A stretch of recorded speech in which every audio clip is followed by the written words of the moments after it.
Welcome to the Drone Discovery webinar. We're going to be taking a deeper look today at the National Youth Science Day experiment and giving you some tips and some ideas about how to present that experiment. The webinar we're presenting today is designed for youth and volunteers who are leading the activity, not really for 4-H professionals, but we realize most of our audience today are probably going to be 4-H professionals, and that you can share it with the people in your community.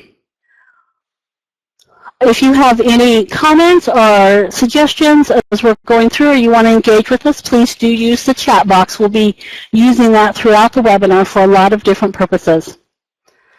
My name is Sandra Frericks, and I'm a science education specialist from the University of Nebraska and part of the Click to Science team. I'm assisted in the webinar today by Melissa Fenton. Melissa, do you have your sound set up? I do. It's nice to be here with everyone. And welcome to the webinar. This year, Click to Science has partnered with Cornell University and the National 4-H Council to develop this training resource for volunteers who are leading National Youth Science Day experiences. As I said before, the webinar is being recorded, and so you will be able to access the recording of the webinar or share it with the volunteers in your community. There is also a face-to-face version of the webinar. If you'd like to lead it yourself directly with your volunteers, there's resources so that you can do that, I say. Today we're going to learn about drones and how they work, and we're going to think about some of the skills that are needed to lead you through the drone discovery experience. We'll start with takeoff, the first activity, where youth are introduced to drones and engineering, and they develop a scenario that uses drones to solve a problem. Just like the youth, we want you to play a bit with the fun supplies that came with your National Youth Science Day kit. So if you have a National Youth Science Day kit around, we want you to go ahead and get it out.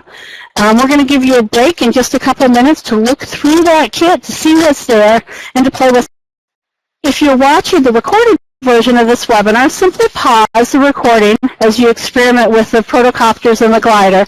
When you're ready to come back and reflect on the experience, continue on with the webinar.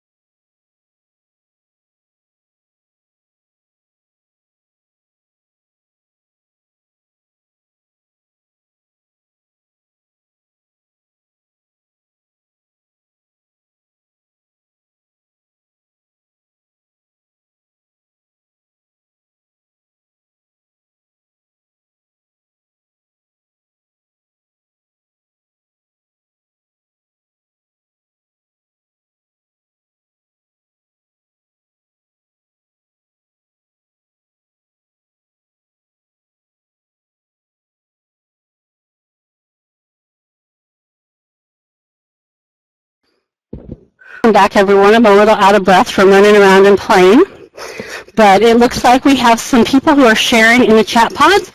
We want to hear what happened as you were playing with the pieces in your kit. I do want to introduce the space that we're playing in here in Nebraska. It's the Raising Nebraska exhibit at the Nebraska State Fair, and we are so excited to join you from the State Fair today. I see some great suggestions there about what to do with the weight on your glider and how you need to find this perfect spot for your glider. Did anybody try adjusting the elevons on their glider and see what happens when they tried to control the flight in that way? It does make a difference, and it's something worth playing around with a little bit when you have time. Great. I know that as you work through the drone discovery experience with youth, there's going to be a lot on your mind. You're going to be making sure that you don't lose any children and hoping that nothing gets broken as the airplanes are flying across the room. But you'll also be thinking about how to make this experience fun and help the participants learn as much as possible. And that's what we're going to focus on today, is how to keep it fun and make sure there is as much learning as possible. One of the skills we want you to use throughout the drone discovery activities is reflecting and processing on the learning experience. You can help youth make connections to their own experiences by asking them questions like, what do you know about flight? You can ask them, why do you think that worked? Or why didn't it work? To help them think critically about their experiences as they're playing around. It's still play, but we want them to think about what's happening and think about the flight principles that are involved. I have a short video that I want to share with you where you'll see youth at a maker guild building parachutes to put in a wind tunnel. They're using a lot of the same concepts about flight, lift, and drag that the youth will be learning when they're doing the drone discovery activities. But it's a different sort of challenge, so you'll see them applied in a different way. We want to use the video as a starting place to develop some strategies that you can use with youth to help them reflect and process the drone discovery experience. As you watch the video, jot down questions and strategies that the facilitator uses to help youth reflect and process the experience. It'll take me just a moment to pull up this video, and remember that you have a job to do as we're watching to see what the experience is like for the youth.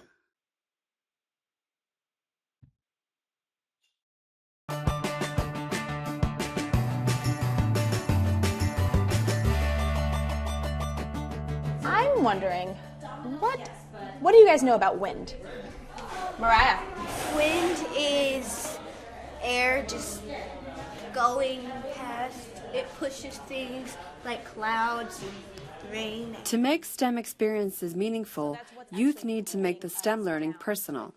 In this video, frontline staff at a Tinker Makerspace use meaning-making strategies to empower youth to reflect on what they already know when processing new STEM learning.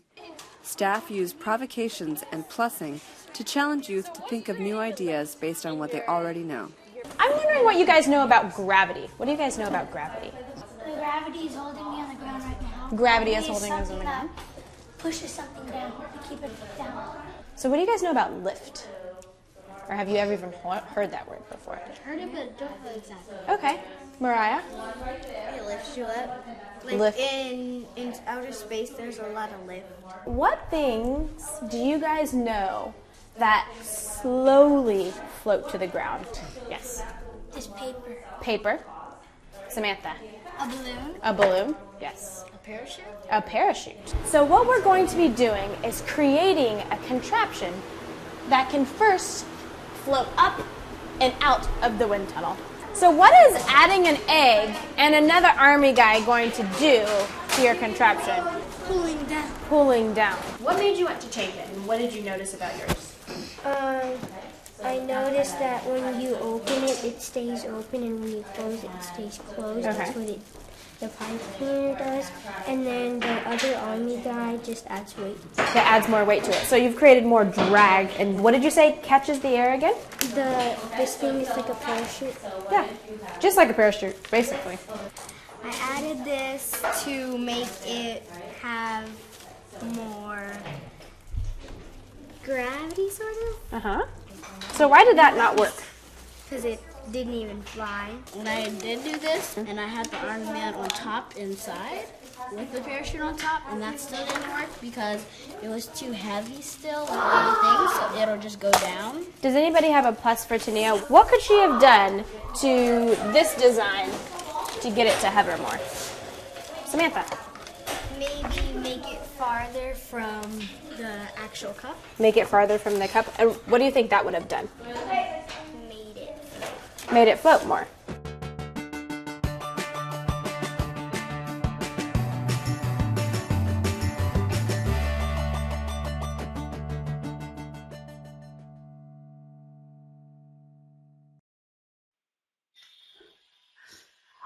Now we want to know what you noticed during the video.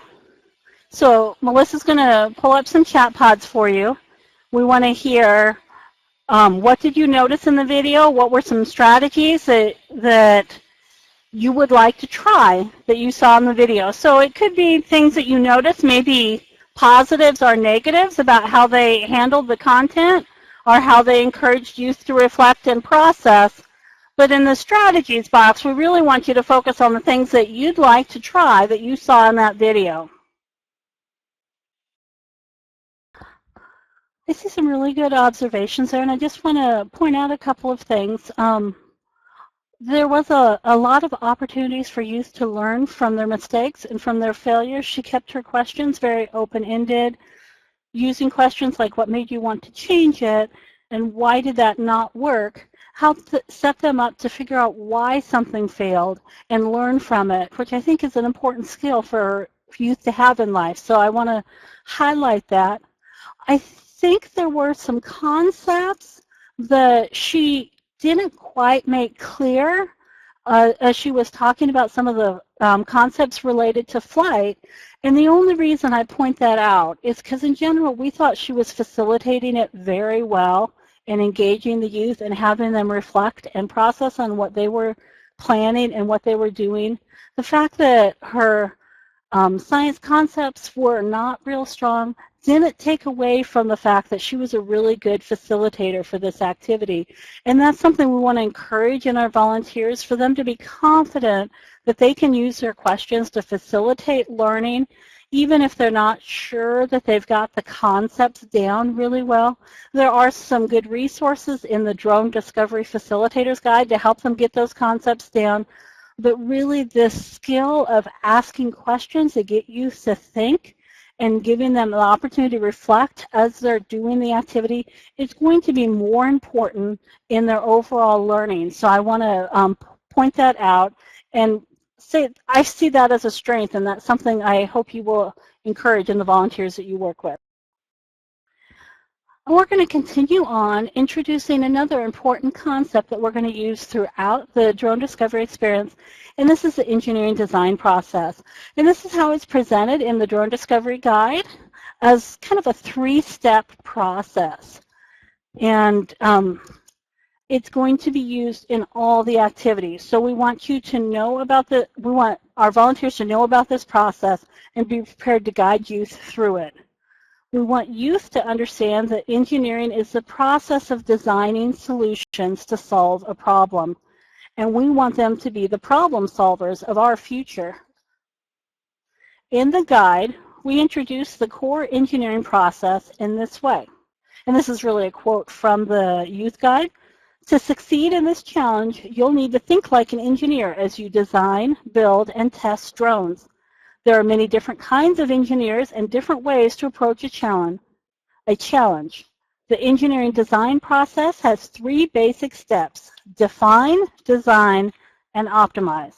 And we're going to go through each of those steps briefly now and think about the strategies we can use in the takeoff activity for each of those steps.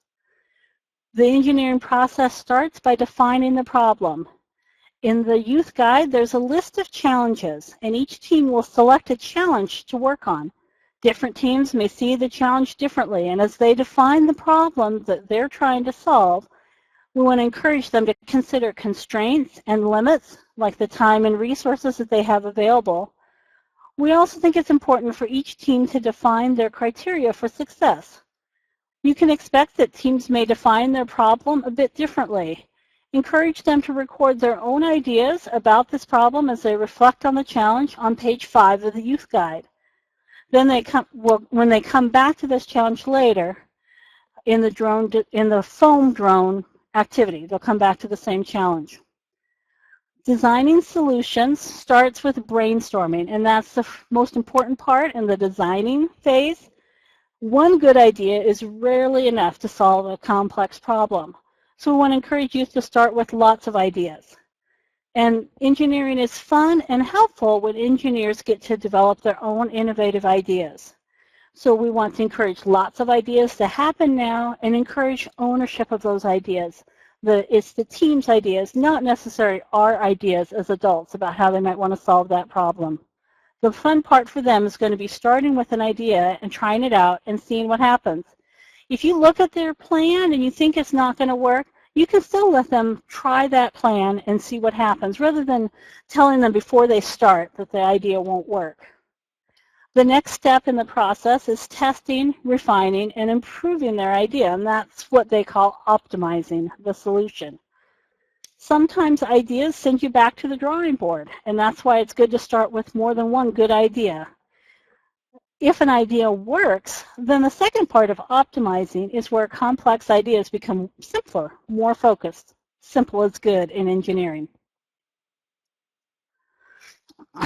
Okay, now we're going to take a moment to wrap up a little bit of where we've been, what we've covered, and what we're going to do next. So in just a couple minutes, we're going to give you an opportunity to explore some tips and tricks about leading the takeoff activity and then brainstorm some strategies to use as you're going through this activity. Where we've been so far is we've introduced the engineering design process and some ideas about how to support youth as they're applying the engineering design process in all of the drone discovery activities. We've also talked about strategies that you can use to help youth think about the experience and be intentional with them about reflecting and processing along the way, not just waiting till the end of the activity to ask them about what they've learned. We want volunteers to be prepared to provide opportunities for youth to talk about what they are doing and to listen to them. We want youth to have opportunities to listen to others about what they're doing and what they're learning. So we want you to be intentional about including reflection throughout the experience, not just at the end. Now here's some helpful hints that might help you as you're facilitating this activity. What I'd like you to do is get out the youth activity guide. That's my recommendation because I think it's easier to write your tips in the youth guide. You may find that you prefer the facilitator guide, but whichever one you're going to have in front of you as you're leading the activity, we want you to get that out now and use some Post-it notes if you need to share that guide with somebody else, or just write directly in your guide if it's yours and you're going to keep it. So we want you to get out your guide, to open it up, and write some tips. So first tip is create patterns for that FPG-9 glider ahead of time. I recommend that you use cardboard to create your patterns so that it's easier for the youth to trace around those patterns on their plate. And then you can have several patterns available so they can all be working at the same time. And if you have younger youth, you may even want to cut out the foam drones for them ahead of time and just let them put the pieces together. In the second activity, foam drone, you're going to have teams of 5. So we recommend that you have teams of 5 for the takeoff activity so that the same team that selected a challenge in takeoff is going to solve that challenge in foam drone. And finally, don't spend too much time on the takeoff activity. It's just an introduction. We want you to get started and then move on to the next activity. And I'm going to take my own advice here and move on to doing some brainstorming. What we want you to do now is brainstorm strategies that you can use as you lead this activity. So you hopefully have that youth guide in front of you. Page 5 in the youth guide is where you want to start this activity, or page 8 in the facilitator guide. And start brainstorming what you're going to do with this activity and how you're going to lead it. Those of you who have more experience, we want you to share those ideas in this brainstorming pod so that other people who are watching the recording of this webinar can learn from you in those strategies. So we'll move on to the next slide. Thank you for sharing your ideas. Okay, one more step I want you to think about that's going to be really important for your volunteers and team leaders that you're training is to take time when you're doing your training to think about the logistics and details of the actual event they will be involved in. And for those of you who are watching the recording of this webinar, this is a good time to pause the video and think about what the logistics are of the event that you're going to be participating in. So talk to your local 4-H leader about what it is they're going to be asking you to do. For those of you who are planning those events, take some time in your training. We recommend 12 to 15 minutes to really go over the logistics and address any concerns that volunteers have about the event itself. Make sure they know the location and the time, who the audience is going to be. Is it going to be families or after-school programs or schools or clubs so that they can be prepared to facilitate learning for that group? They also need to know how many people you're expecting. Do you think everyone's going to arrive at one time? Are people going to be coming and going throughout the event? Those sort of details are going to make a difference in how they lead the activity. How will the space be set up for the activity? What supplies are going to be provided? Are there anything that volunteers need to bring to facilitate this activity? And then how are you going to advertise and get more people there? Your volunteers are great resources to help make that happen. Be sure you ask if there's any concerns they have and address their concerns so that they leave the training feeling ready and confident to facilitate the drone discovery activity. Finally, we want to put all the pieces together about this section of the webinar, and then we're going to move on to the next activity. So we focused in this first section on having fun, on applying the engineering design process and helping youth reflect and process their learning throughout the takeoff experience, the first part of the 2016 National Youth Science Day Challenge. Next, we'll focus on the second activity, foam drone. Are there any questions? And please share those in the main chat box if you have any questions before we move on to that next activity. So in foam drone, youth are going to learn about remote sensing by designing and using a model drone and then sharing their data in a video film festival. Now you get to set up that video film festival, so think about what the process you're going to use for them to share their videos. Youth will have the opportunity to try out different roles on an engineering team and use the core engineering design process as they design and optimize the platform that they're using for their drone and practice taking video with that drone. In landing, taking action, the last activity in the drone discovery experience, they'll have an opportunity to apply what they've learned, and we'll talk a little bit about strategies for the landing activity as well. Now, National 4-H Council has put together some fun how-to videos for the drone discovery experience. We didn't look at that first one, but we are going to take a moment to watch the second one for the foam drone activity. Okay, Mom. All right, I gotta go. All right, tell Grandma I'll pick her up at 4:30. All right. Okay, I gotta go. Bye. Hi there. In this foam drone challenge, you're going to learn all about remote sensing. As an engineer for the day, your team will build a model drone to help solve the problem or improve the community situation that you created in the previous activity. Choose your drone adventure. Remember, this is all about learning from a distance. And in this activity, it will include a platform, your glider, and a sensor, your keychain camera, that can collect data from a target that your team can review on a computer. So just try and try again. That's all part of the engineering design process, so you can improve your success rate. Here are a few tips. You can use the adhesives found in your kit to figure out how and where to attach the sensor to the plane. You may need to use a few pennies as a counterweight, and consider alternate flight paths.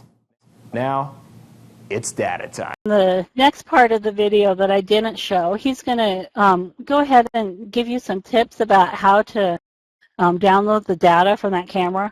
He does a good job on that, so I do recommend that you go back to the National Youth Science Day website and look at that whole video and get those tips.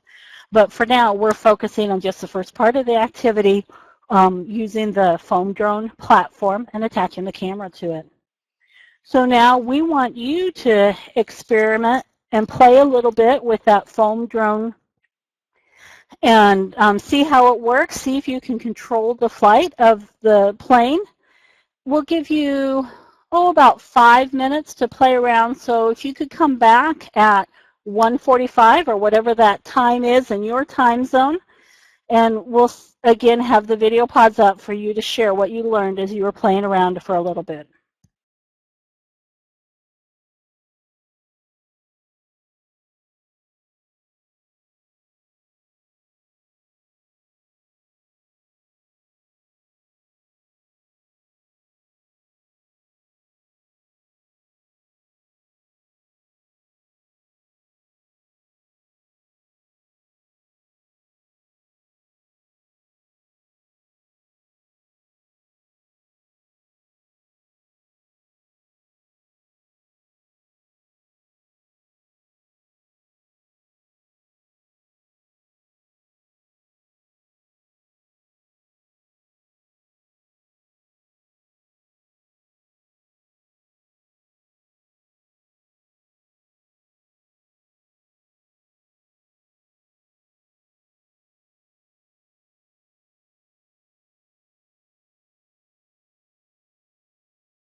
watching us playing here in the Raising Nebraska space instead of playing yourself, you may have noticed that we had a red target on the floor, a little tiny 4-H clover in the center, and we were trying to get the plane to fly over our target.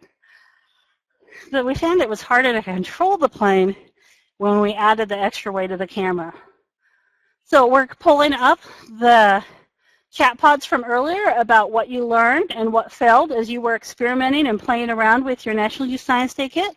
So we want you to start typing in those pods what you learned from your experience with your airplane.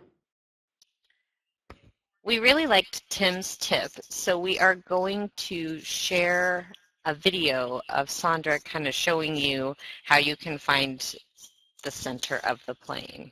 So let me get the webcam turned on. Yep, we can all see you, Sandra.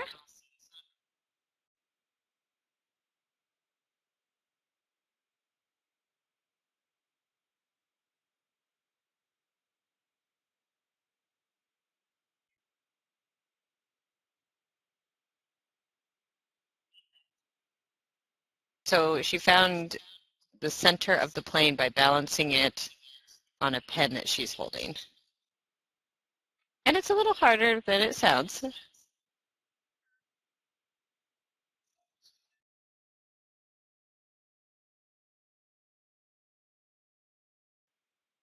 Thank you, everyone, for sharing your tips.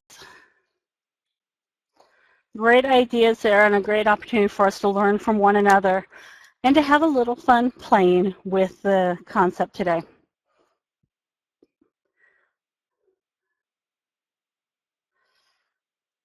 Now we want to think again about this engineering design process that is crucial to all of these activities and how you can help you think like an engineer, like a problem solver.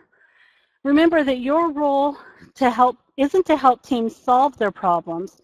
Your role is to help them come up with solutions and test their solutions and see if they work. So we don't want to let them know whether their solution is going to work or not. We want to give them a chance to try it, to see what happens, and adjust it as they're going.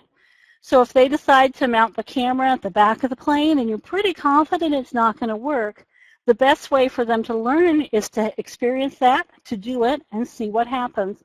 And then help them think through that process, ask those questions. Why didn't it work? What could you do differently to help them come up with a better way to solve their problem? Rather than just telling them that their solution doesn't work, we want to give them ownership of that solution and a chance to feel like they solved the problem. So now we're going to show you a video where you can see the engineering design process in action.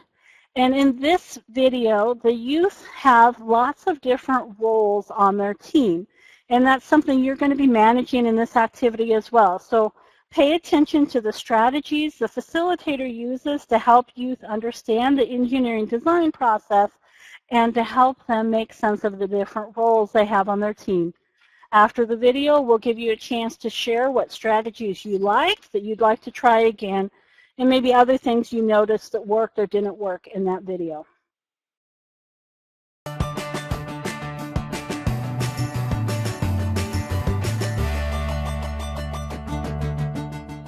In this video, frontline staff supports youth in developing identities as they work through an engaging activity.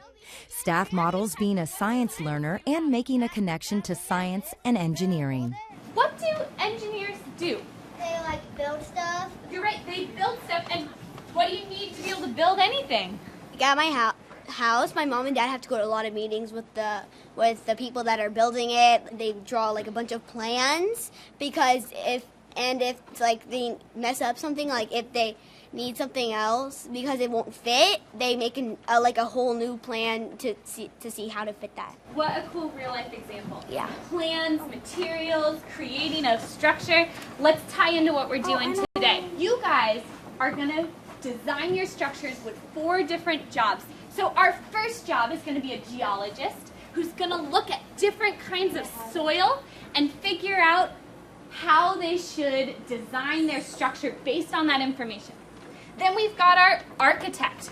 Our architect is going to listen to what the geologist says and then use that information to sketch out a design so that our third job, the structural engineer, will be able to then build the actual structure based on what the architect and the geologist told them. Who wants to be a geologist? Like, go to get the type of, like, bed, like, if they want gravel, if they want, like, bedrock. Me. Logan? Okay. How about we start with this? He can move. He can move if he wants to. Now we need a support. There's no such thing as failing when you're an engineer. You just keep redesigning and redesigning as you solve the problem. Let's make a fence. Based on what we did yesterday, what do you guys think engineers do? Yeah. They like build, they talk to each other to see if they should do it this way, to see if it fits, or if they should do it another way. Now let's think too about real houses, real buildings people work in. What do they have that we would want to consider when we are building our structures? Like if we're building a work building, we might want to build stairs. A roof? A roof, maybe? Like pillars inside, like popsicle sticks, you can stick them in, and then if it falls, it will fall on the popsicle sticks and it will hold it steady up. I like the idea of safety coming into play there.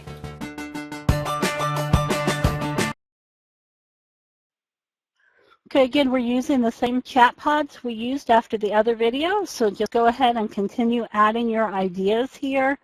What did you notice in the video? What did you see the facilitator do that you'd like to keep as a strategy to try again? I'll let you go ahead and share those ideas. Christina had a good idea about going how she went over each of the roles so the students understood it and how it applied in their lesson. Melissa suggested letting them choose their own role. I like that idea. Maybe so they would choose their role the day ahead of time and then come back to it. I like that. Thank you.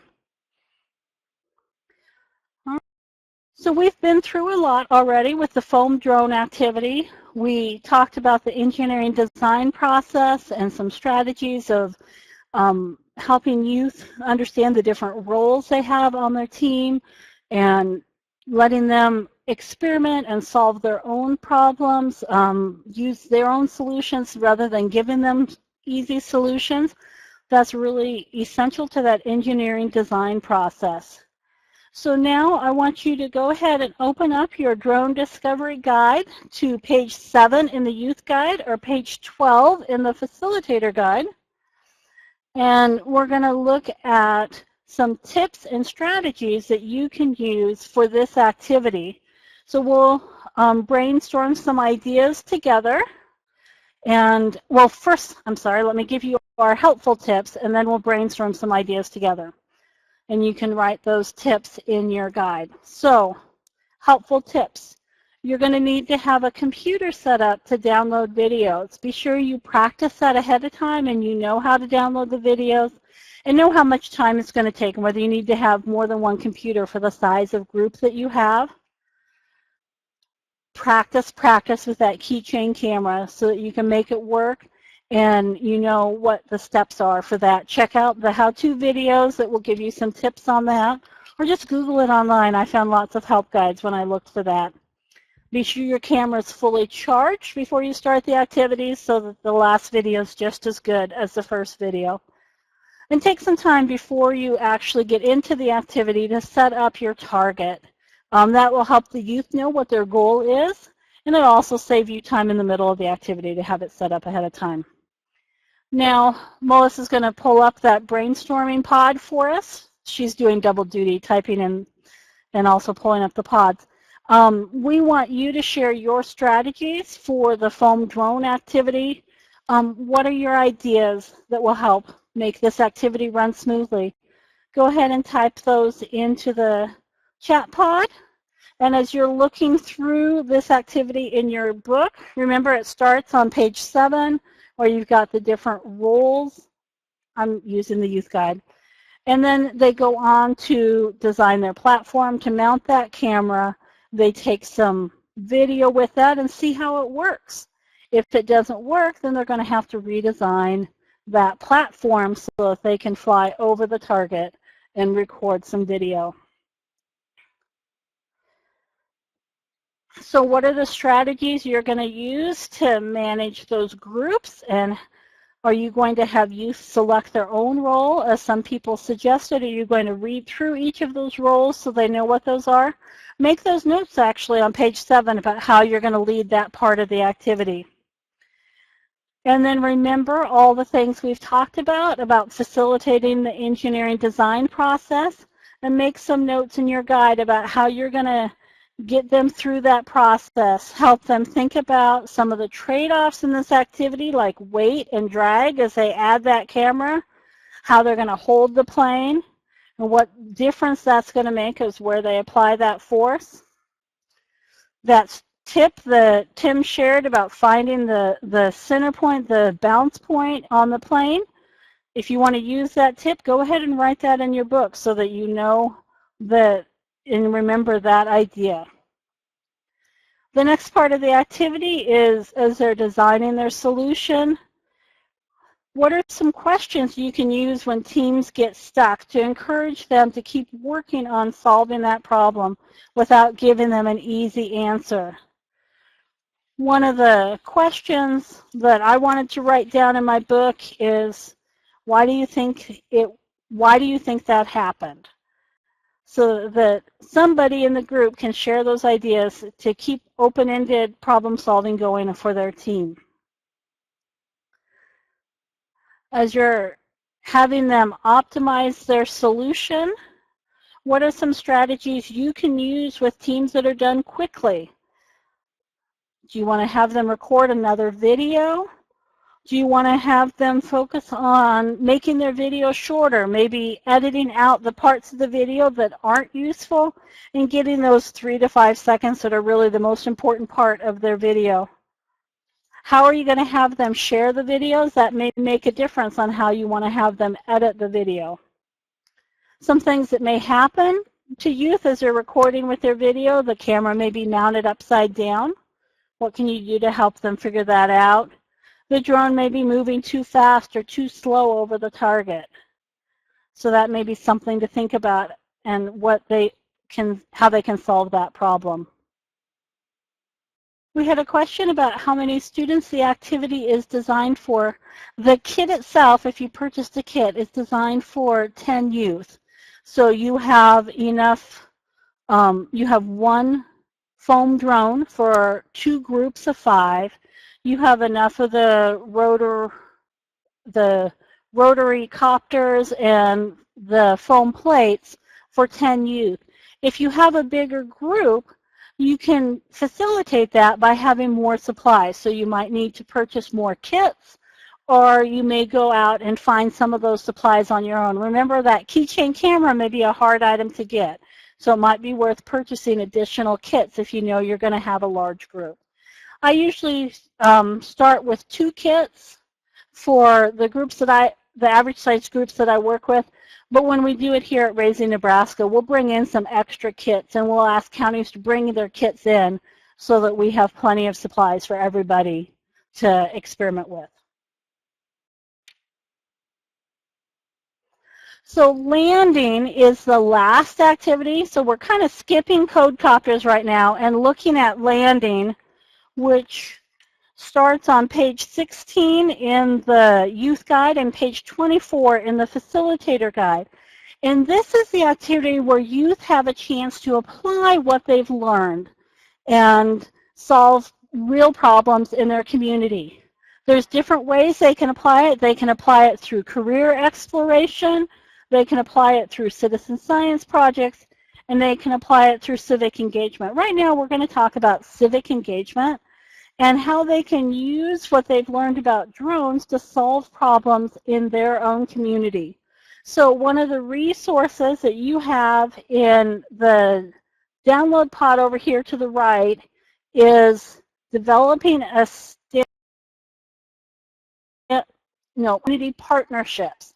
That's a video from Click to Science about creating a strong community partnership, and it can help with the landing activity where youth are trying to apply this in their own community and look for a problem in their community that could be solved using video from a drone.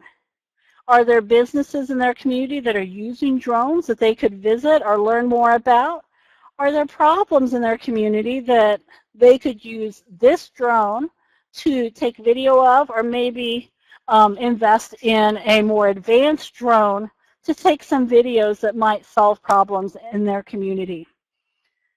In real-life applications, drones are very popular in getting good quality pictures of flooding or of firefighting, which are both appropriate uses, but you want to be sure that your drone doesn't interfere with the work of firefighters or other experts that are dealing with those emergencies in real time.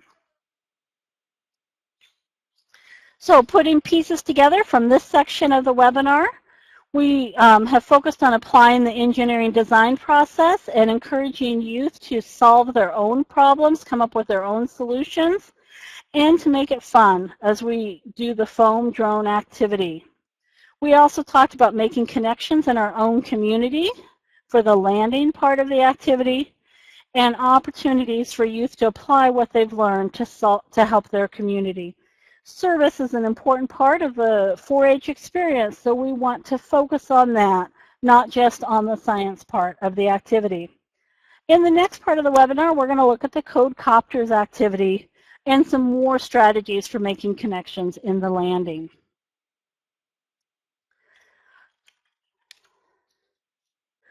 Code Copters is the third activity, and this is where youth have an opportunity to explore coding.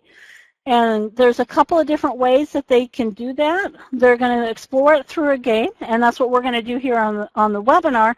There's also opportunities for them to use Scratch and use a model of a simulated drone that they program online, and they fly over a simulated target area. So we'll think about both of those applications of coding and Code Copters, and also more ideas about citizen science projects and career exploration in landing. Remember, you don't need to be an expert to lead any of these activities. So we're going to talk about how to facilitate coding even if you don't know very much about it. So for the experience it part of this activity, we want you to have a copy of page 13 of the youth guide, and hopefully you have that in front of you now. And that's where you get to program somebody to follow your commands and move through a simulated grid. And we've got that grid on the floor here, so we'll give you a chance to see how that works. Okay.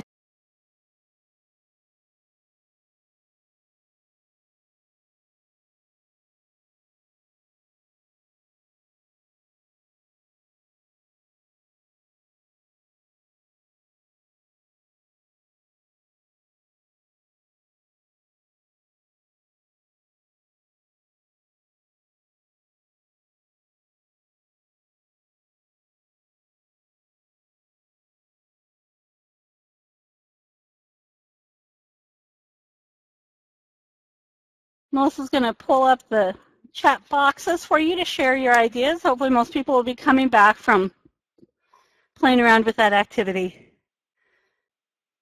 One of the things you may have discovered as you were playing around with this activity is some of the commands are harder to use than others. Like if you give the command to move forward 3 steps, but you don't know where the person is starting from, they can really end up anywhere on the grid. So if you found some of the commands that you thought were more useful, those would be great things that you could share under what you learned. What failed for you, what didn't work, would be great to share too. I'll write some tips about how I set up our grid because some of the things I planned to do didn't work. So we'll give you a minute to share your ideas that you want to share about the Code Copters activity. This first part of the activity using the grid is designed so that you can introduce the idea of coding, which is creating a set of commands for a computer or a drone to follow, even if you don't have computers for them to use. So in our example, I had set made a list of commands for Melissa to follow, and Melissa was the drone in this experience.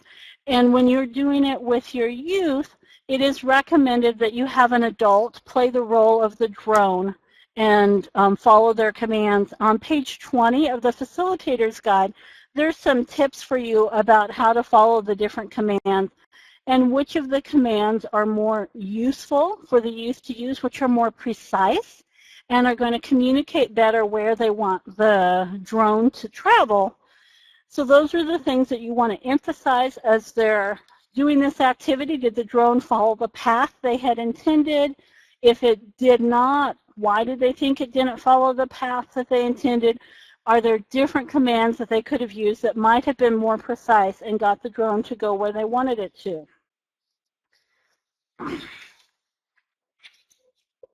It looks like everybody has shared their commands, so we'll go ahead and close those boxes and move on to the next part. To think about reflecting and processing as you go through this activity. And again, this is about asking those questions that really get youth to think as they're trying to go through the experience. I have seen lots of volunteers who volunteer to work in the area where they have a lot of expertise. In our horse program, in our shooting sports programs, we have some experts who understand the science behind those programs even better than I do, and they have volunteered because they are experts and they want to share their expertise. But we also have volunteers that have volunteered in an area where they have no expertise and they're outside of their comfort zone. I see that a lot in our robotics program. And those volunteers are there not because they're excited about robots, but because they're excited that their child is passionate about robotics and they're willing to take a chance to provide that opportunity for their child. And I think what a lot of us are going to be feeling that same way about coding. We may not have the expertise in what coding is or how it works, but we're going to take a chance because we have some youth who are really excited about it, or because we think this is a really important skill for youth to have as adults, that they understand how programming works, and even if they aren't a programmer, that they understand the concepts behind it. So programming is about giving some instructions to a computer in a way that the computer can understand. And there's lots of different ways that this can be done, different interfaces that are built between humans and computers to facilitate that sort of communication. Important things to think about when you're writing a program is what is the program actually doing?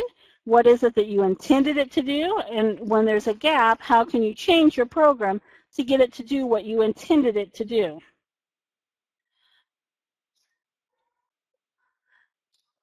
So those are some good questions that youth can ask you can ask youth to reflect and process as they're going through this activity. And I have a video that I want to share with you. This is actually a video of an expert who comes into a program to do some robotics with the children. He's an engineer, but he does a very good job not sharing the answers with the youth, not telling them how to program their robot, but asking really good questions along the way. And the questions that he asks, I think you'll notice as you're watching the video, are ones that any of us could ask because he doesn't use his expertise in programming to give those questions. They're just really good real-world experiences that he's sharing. So let's watch this video, what questions he's using, and be ready to share those at the end of the video. And again, you can download that video from the resources on the site, on the webinar.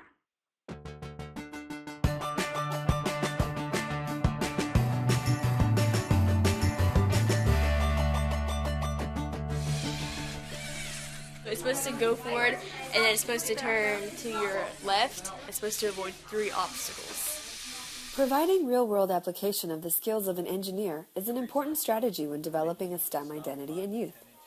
Watch as a volunteer engineer gives youth real-world engineering application of the project they are doing in robotics.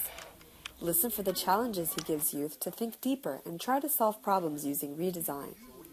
Notice how he does not solve the problem for them, but lets them work through the project on their own. Now, what did you do to make that travel just a few feet and stop? The way that it was set up, it was this one, Motor. and I had it going forward. And that's going to run for how long? Forever. If you tell a robot to do something forever, at some point you have to tell it to stop. You can lose that robot. The U.S. Navy ran into that. They had one of their unmanned vehicles, and it communicates back and forth. The people on the boat expected that robot to go left, and it went right instead. They didn't let it run forever. If it went 2 minutes without being asked, "Are you there?" it surfaced. So 2 minutes later, it surfaced. It said, "Come pick me up. You guys messed up." So do we need to turn right or left? Right.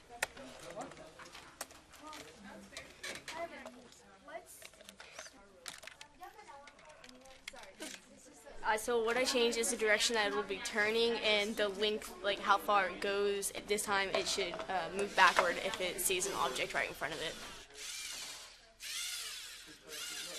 Didn't go the way that I wanted it to. What I had done was, this is the left motor and this is the right motor, and I told only the left motor to move instead of both of them to. One of my favorite quotes comes from Albert Einstein. "Keep everything as simple as possible, but not simpler." What is the software doing? It goes forward, it senses, goes backward, then goes forward. Can you make it any simpler than that? No. I don't think so. So download that and see how it works. It's avoided its second obstacle and a third. Good job. We want you to share some things you noticed in that video. How did he handle helping her understand how to program without necessarily knowing the answers himself? What are some questions that he used or some strategies that you could use to encourage this programming part of the drone discovery experience? One of the things I loved about this expert and how he interacted with the youth is how many stories he told and how he explained programming through stories. I thought that was a real strength that he had as a volunteer coming into the program. Thank you so much for sharing your strategies. Really good ideas there about finding real-world applications or connecting it to the real world and using questions, not giving the answers away. That's exactly how we want to facilitate this experience for you, so that they have a lot of ownership and they have a lot of solving the problems as they go.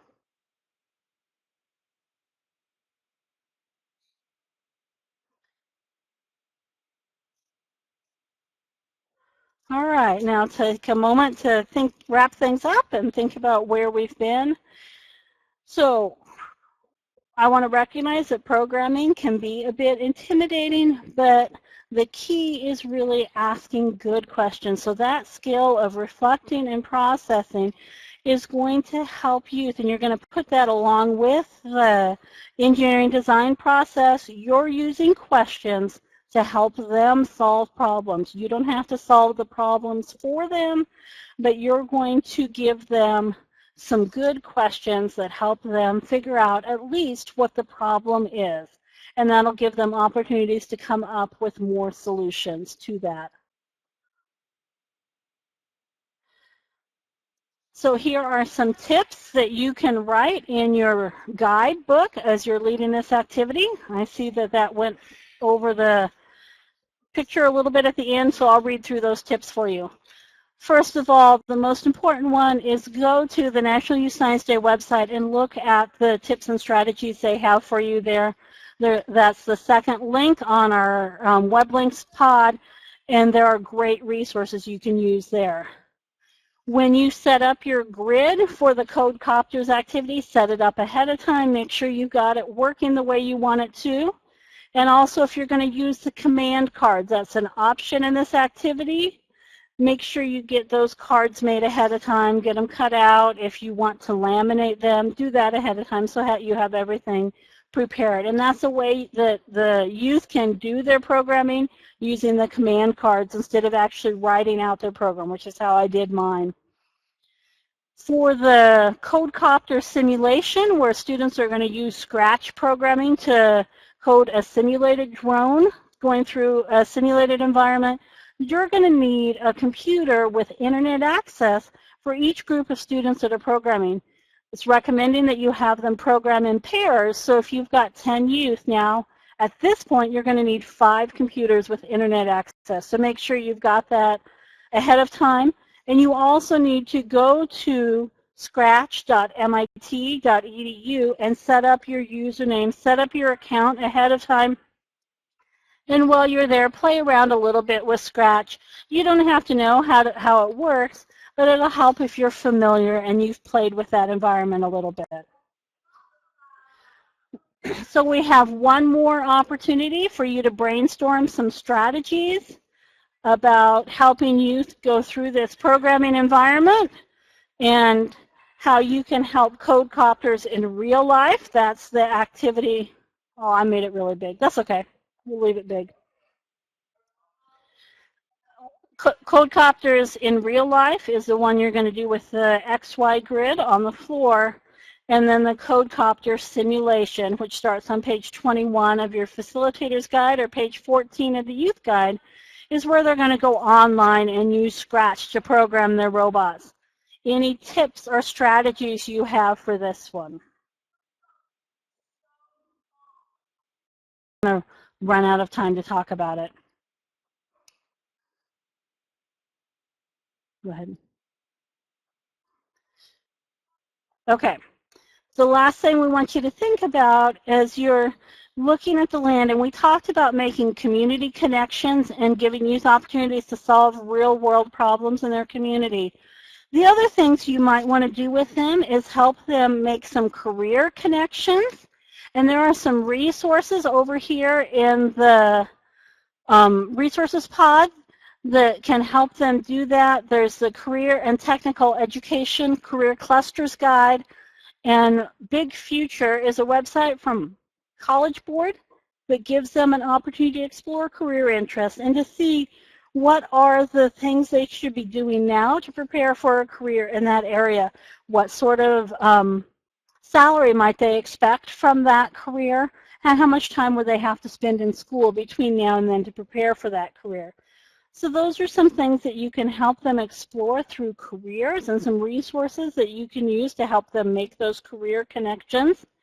We want them to move from the idea of just having a career idea to understanding what is the pathway that they follow from where they are now to accomplishing that career goal. So that's why we talk about career pathways and how they can get through that. The other resource, and there are lots of ideas in your facilitator guide about citizen science projects and lots of ways where you can connect youth to important citizen science projects. I picked a couple of my favorites and shared those in the resource part.